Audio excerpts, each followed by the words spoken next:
नमस्कार। डॉक्टर इंदु शर्मा का स्वर कथा के श्रोताओं को श्रद्धेय नमन।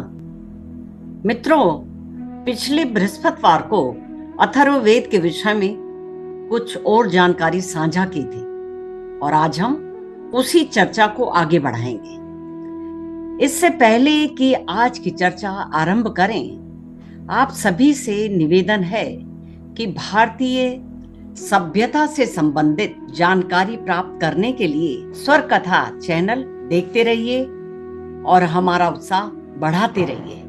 अथर्ववेद में चित्रित समाज मानव समाज के उदय काल से संबंध रखता है, जिसमें तत्कालीन मानवीय भावनाओं व विश्वासों का पूर्ण रूप से चित्रण किया गया है। और इस वेद की विषय वस्तु में कुछ महत्वपूर्ण सूत्र इस प्रकार हैं।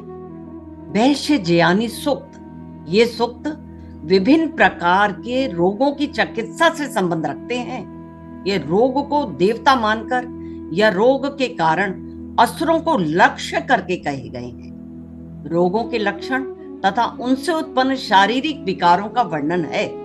अथर्ववेद में रोगों की संख्या 99 बताई गई है। ज्वर, कुष्ठ, मूर्छा, कफ, श्वास, नेत्र योग, गंजापन, शक्तिहास, वर्णों के उपचारार्थ, सर्पदंश तथा अन्य विषैले कीड़ों के काटने से उत्पन्न विष को दूर करने वाले तथा उन्माद जैसे रोगों की चिकित्सा के मंत्र भी इस वेद में मिलते हैं। आयुष सूक्त मंत्र, स्वास्थ्य और दीर्घ जीवन संबंधी प्रार्थनाओं को अथर्ववेद में आयुष सूक्त कहा जाता है। इनका प्रयोग पारिवारिक उत्सवों के अवसर पर होता था, जैसे मुंडन संस्कार, उपनयन संस्कार आदि अवसरों पर। इनमें 100 वर्ष पर्यंत जीने के लिए तथा अनेक प्रकार के रोगों से मुक्ति पाने के लिए बार बार प्रार्थनाएं की गई हैं।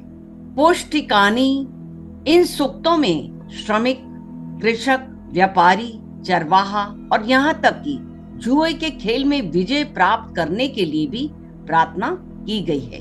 अशुभ निवारण, पशुधन की सुरक्षा और व्यवसाय की वृद्धि के लिए प्रयोग में लाए जाने वाले मंत्रों को पौष्टिक सूक्त कहते हैं। श्रृंगार सूक्त, इन्हें प्रसाद सूक्त भी कहा जाता है। इनमें भय से सुरक्षा, बुराई से बचने के लिए, आशीर्वाद एवं प्रसन्नता प्राप्त करने के लिए अनेकों प्रार्थनाएं हैं। 5वें नंबर पर प्रायश्चित सूक्त को लिया गया है। इस सूक्त में प्रायश्चित का विधान है तथा विभिन्न अपराधों के निवारक मंत्र हैं। इनमें केवल पाप के लिए नहीं, अपितु यज्ञ और उत्सवों में भी गलती हो जाने पर प्रायश्चित का विधान है। स्त्री कर्माणी सूक्त, अथर्ववेद में विवाह और प्रेम को निर्देश करने वाले, पति पत्नी में अनुराग को विकसित करने वाले, औषधियों व मंत्रों के बल से अपने प्रेमी को वश में करने वाले मंत्र भी हैं और इन्हें प्रेम सूक्त कहा गया है। राजकर्माणी सूक्त, इस सूक्त में राजाओं का वर्णन है तथा शत्रु पर विजय की प्रार्थनाएं की गई हैं। इनमें राज्याभिषेक, राष्ट्र में समानाधिकार, देश की रक्षा, राजा के कर्तव्य, प्रजा के द्वारा राजा का निर्वाचन, न्याय और दंड विधान संबंधी मंत्र हैं। सेना और अस्त्र शास्त्रों का इसमें उल्लेख है। इन सूक्तों के अध्ययन से तत्कालीन राजनीतिक स्थिति का चित्र भी प्राप्त होता है।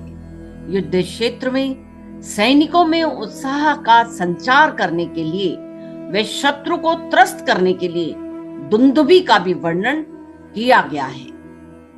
याज्ञिक सूत्र, याज्ञिक सूत्र के अंतर्गत अथर्ववेद के 20वें कांड में कुछ यज्ञ संबंधी मंत्र भी दिए गए हैं। वे सोम योग का वर्णन करते हैं।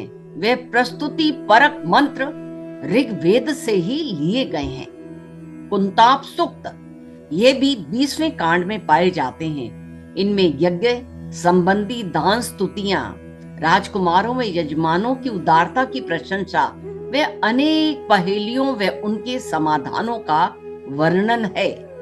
दार्शनिक सूत्र, दार्शनिक सूत्र के अंतर्गत ऐसे अनेक सूक्तों में ब्रह्म, विराट ब्रह्म, माया, ईश्वर, सूत्रात्मा, एकेश्वरीयवाद, जीवात्मा, प्रकृति, पुनर्जन्म, स्वर्ग, नर्क आदि का वर्णन है। और भूमि सूक्त में पृथ्वी की उत्पत्ति जलों से बताई गई है। विविध अथर्ववेद में राष्ट्र की भावना पर इसमें बल दिया गया है। भिन्न भिन्न भाषा, भाषी व धर्मावलंबी होने पर भी लोगों में परस्पर वैमनस्य व द्वेष नहीं था। अथर्ववेद का गोपद ब्राह्मण, प्रश्नोपनिषद, मुंडकोपनिषद व मांडुक्योपनिषद, वेतान नामक श्रोत्र सूत्र तथा कौशिक नामक गृह्य सूत्र प्राप्त होते हैं। तो हम ये कह सकते हैं कि इस प्रकार अथर्ववेद में भारतीय सभ्यता व संस्कृति की हमें स्पष्ट झलक दिखाई देती है। सामाजिक व राजनीतिक अवस्थाओं का जितना सुंदर चित्र यहाँ है उतना कहीं भी प्राप्त नहीं होता। अथर्ववेद उस समय प्रचलित रीति रिवाजों, प्रथाओं, मान्यताओं, अंधविश्वासों, रूढ़ियों, जादू टोने, वशीकरण सभी का विस्तृत और विशद वर्णन करता है। यह समाज के सभी वर्गों के लिए अत्यंत उपयोगी है।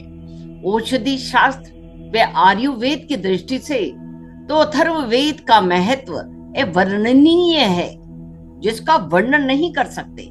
शांति एवं वृद्धि के साथ साथ शाप व प्रायश्चित के सक्षम मंत्र भी इस अथर्ववेद में पाए जाते हैं। यह जनसाधारण का वेद है। शिक्षित, अशिक्षित सभी इससे व्यक्ति लाभान्वित हो सकते हैं। देवता संबंधी विचार भी अथर्ववेद में ऋग्वेद की अपेक्षा उच्चतर है। वर्तमान युग में भारत ही नहीं अपितु समस्त विश्व में अथर्ववेद में वर्णित क्रियाओं के समानांतर प्रयोग अफ्रीका के आदिवासियों तथा रेड इंडियंस में, मैक्सिको के आदिवासियों, यहाँ तक कि अनेक देशों में सभ्य व शिक्षित समाज में भी अथर्ववेद प्रचलित है। वस्तुतः अथर्ववेद के मंत्र और क्रियाएं जादू टोने और मंत्र और तंत्र से संबंधित रखती है। अतः अथर्ववेद ऋग्वेद की अपेक्षा अधिक प्रचलित है। अथर्ववेद को विविध ज्ञान का वेद भी माना जाता है। इसमें अनेक मंत्र समाहित हैं, जिन्हें उनकी विषय वस्तु के अनुसार मोटे तौर पर 3 वर्गों में हम बांट सकते हैं। रोगों के निवारण और प्रतिकूल शक्तियों के नाश से संबंधित। दूसरा, शांति, सुरक्षा, स्वास्थ्य, धन, मित्रता और लंबी उम्र की स्थापना से संबंधित मंत्र। तीसरा, सर्वोच्च वास्तविकता, समय, मृत्यु और अमरता की प्रकृति से संबंधित मंत्र। अथर्ववेद से संबंध एक गोपथ ब्राह्मण भी मिलता है, जिसमें 2 भाग हैं, हरिक पूर्व गोपथ और उत्तर गोपथ। इसमें सृष्टि, ब्रह्मा, ब्रह्मचर्य, गायत्री आदि की महिमा का वर्णन मिलता है। इसमें ओंकार के साथ त्रिमूर्ति अर्थात ब्रह्मा, विष्णु और शिव का उल्लेख भी मिलता है। अथर्ववेद के प्रथम भाग में, जैसा कि मैंने बताया कि पवित्र वेदों की श्रृंखला में यह चौथा और अंतिम है।